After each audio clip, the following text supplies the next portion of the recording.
లక్ష్మీదేవి జనరల్గా మనం బతుకమ్మ పండుగని 9 రోజులు చేస్తారు కదండి. 9 రోజులు 9 రకాల పేర్లతో పిలుస్తారు. 9 రకాల నైవేద్యాలు పెడతారు తల్లికి.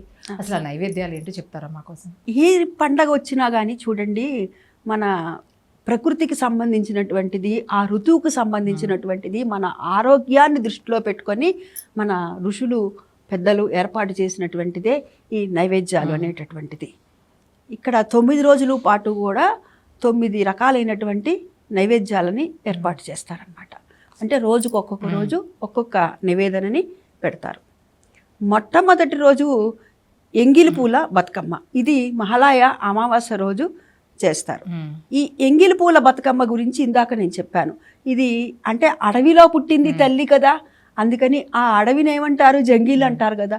ఆ జంగిల్ కాస్త కాలక్రమేణా ఎంగిలి అయింది ఒకటి. ఇంకొకటి రెండోది ఈ తుమ్మిద అనేటటువంటిది వాళ్ళది కాబట్టి అని కొంతమంది అది అందుకని చెప్పి ఇది ఎంగిలి పూల బతుకమ్మ మొట్టమొదటి రోజు చేసేటటువంటిది.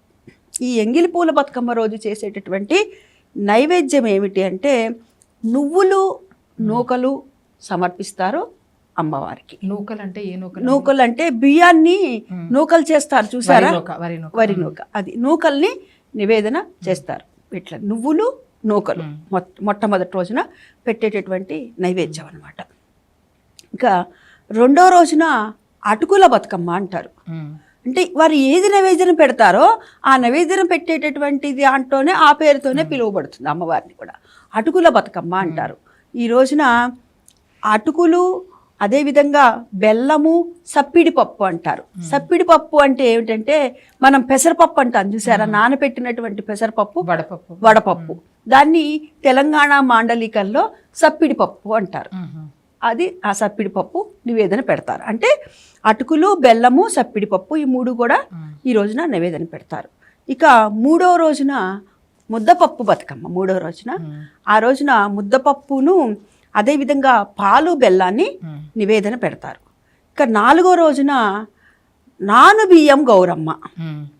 ఈ నానుబియ్యం గౌరమ్మ అంటే మనం వినాయకుడికి కూడా చూడండి నానపెట్టినటువంటి బియ్యాన్ని కూడా కొద్దిగా నివేదన పెడతాం కదా. అటుకులు, కొబ్బరి, పలుకులు, చిట్టి బెల్లము, నాను, బ్రాలు అంటే బియ్యం.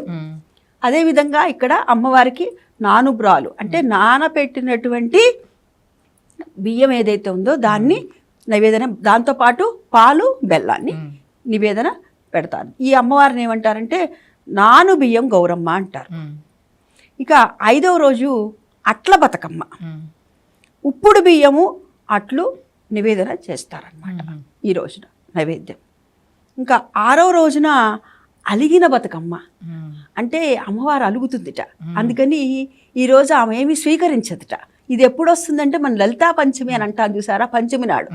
మన నవరాత్రులలో పంచమి లలితా పంచమి అంటారు కదా, దాన్ని ఆ రోజున అమ్మవారికి చేసేటటువంటి దాన్ని అలిగిన బతుకమ్మ. ఆ రోజు అమ్మవారికి పూజ చేస్తారు, ఆటలు ఆడతారు, నైవేద్యం పెట్టరు. అలిగిన బతుకమ్మ అని చెప్పి నైవేద్యం పెట్టరు. ఇక ఆడపడుచులు యథావిధిగా బతుకమ్మ మడుగు ఆడతారు. ఏడో రోజున దీన్ని ఏమంటారంటే దుర్గా షష్ఠి అంటారు. ఈ రోజున వేపకాయల బతుకమ్మ అని చెప్పి సక్కినాల పిండిని చిన్న చిన్న వేపకాయలంతా చేసి నివేదన చేస్తారనమాట ఈ ఏడవ రోజున. ఇంకా ఎనిమిదో రోజున వెన్న ముద్దల బతుకమ్మ, దుర్గా సప్తమి అంటారు. దీన్ని మహాసప్తమి అని కూడా అంటారు. ఈ రోజున వెన్న, నెయ్యి, నువ్వులు, బెల్లము వీటిని సమర్పిస్తారు. తొమ్మిదో రోజున సద్దుల బతుకమ్మ అని, అంటే దీన్ని మనం దుర్గాష్టమి అని చెప్పి పూలని పేరుస్తారనమాట. దీన్ని ఏం చేస్తారంటే ఒక పెద్ద తాంబాళంలో పెడతారు.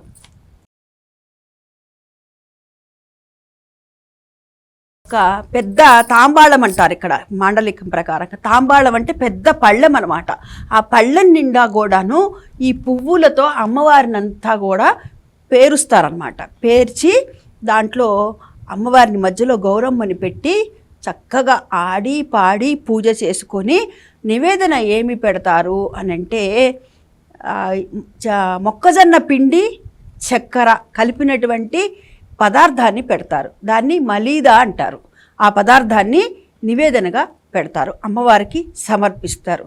ఆ తర్వాత ఈ పువ్వుల కోసమని మగవారు కూడా సాయంత్రం అంతా వెళ్ళి రకరకాలైనటువంటి పువ్వులని తీసుకొని సేకరించి తెచ్చి ఇంట్లో ఉన్నటువంటి ఆడవారికి ఇస్తారనమాట. ఇస్తే ఈ పువ్వులన్నీ పేర్చి పూజ చేసుకున్న తర్వాత ఎక్కడైతే నదులు, వంకలు, వాగులు ఉంటాయో, చెరువులు, వాటి దగ్గరికి వెళ్ళి వీటిని నిమజ్జనం చేస్తారు.